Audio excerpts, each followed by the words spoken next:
Alright, what's going on, guys? So I'm here to do a video on a topic a YouTube buddy brought up the other week, and that's, will games play in the future? Will games play 10, 20 years from now? And should gamers be taking the risk on the risk of investing in their games? So after thinking about this and talking to quite a few people and quite a few collectors, the bottom line is no, I don't think there is any risk involved in collecting right now, and that's for quite a few reasons.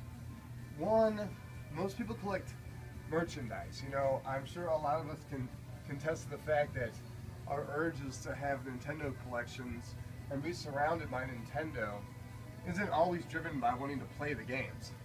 I witnessed, a friend the other day really sit in his room and look up at flyers for games that he had up there, and a lot of them were like Yoshi's Island, and they were 3Ds, and just to look in his eye when he looked at the merchandise, and then said to me, a lot of my collecting, it's not even the games, I like to have the games around, but just to look at these merchandise, just to look at the stuff.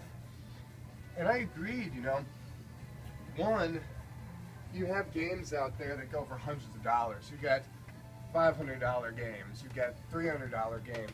You get games like Aero Fighters that sometimes go for $350 and sometimes they go for $700 if you can find them. I play all my games. I pop them in my systems. I don't care. To me, I'm not going to ever resell these things, so I don't really care, the condition that they're in. I do take care of them, but I'm not worried about wear and tear from playing them. Some people are. Those people, I know some of them, when they want to play a game, they have their game in their collection, but then they play it on a USB, a jump pack, or they just play it on, an emulator. So that being said, even if your collection's dead, a lot of people out there I know are already playing the games on emulator anyways, and they just have the games. You got your card collectors, who a lot of card collectors do want to play, and then you have your collectors who just collect everything.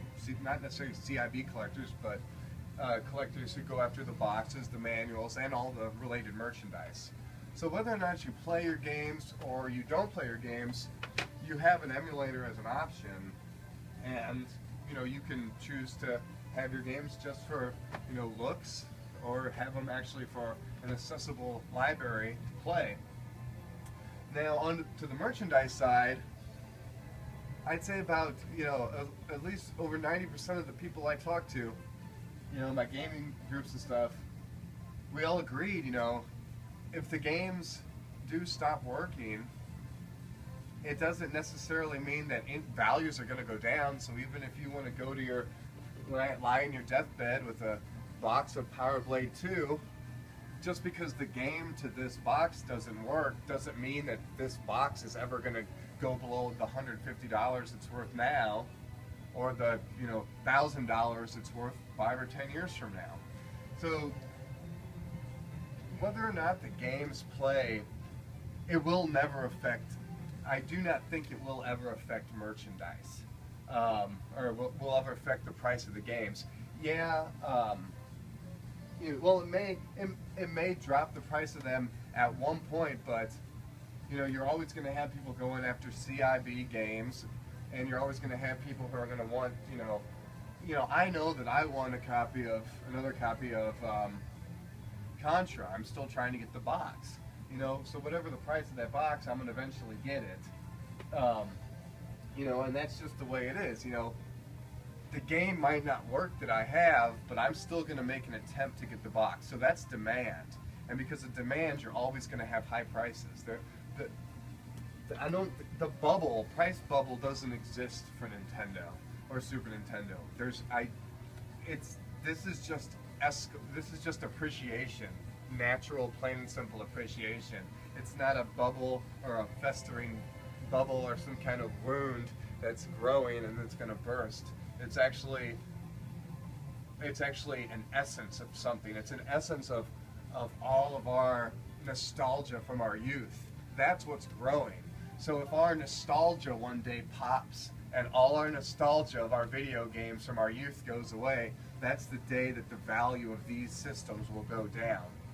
So that being said, don't wait if your dream is to have a full Nintendo collection, full Super Nintendo collection, don't wait for this bubble to go down. Get your games now, because if they do start breaking, the people who have took care of their games, have kept them in humidity controlled, climate controlled environments, have everything as best of their ability cleaned, those games are going to last longer theoretically.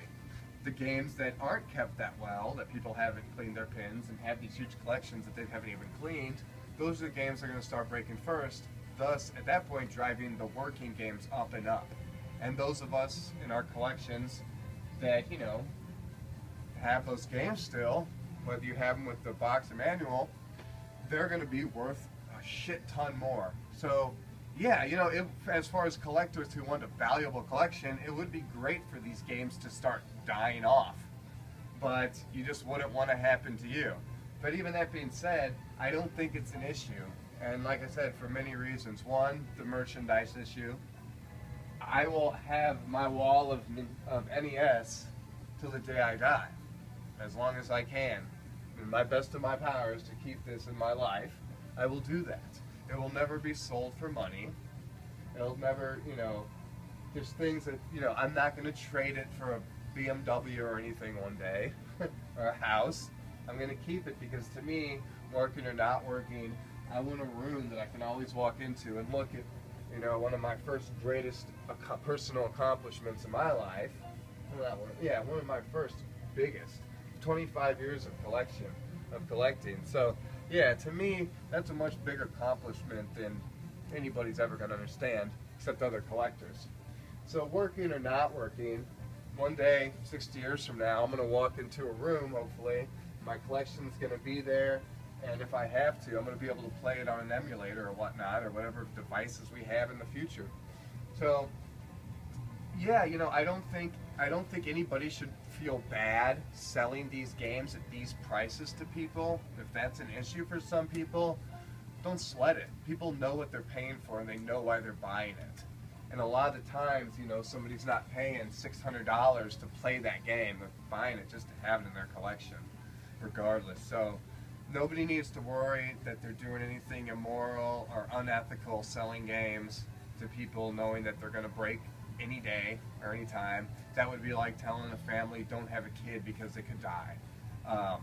Do what you love, keep what you love in your life, and if your love is to collect video games and retro games and Nintendo games, you know, keep doing that. And you know, there's nothing, don't worry about them dying on you or anything, because now is what matters. If you have your collection now, you've achieved that. You've achieved something. So if you've achieved a full collection or you're working on that goal, that's what goals and that's what life's about. So, you know, so keep at it. So yeah, that's about all I have to say about the topic. I might think of some other stuff, but please chime in on what you guys think about this. As I, you know, we're all working very hard to complete our collections, and it's just good to know and to how people feel about their collections and what they mean to you and what they will mean to you in sickness or health. So, all right, guys. Well, thanks. Peace.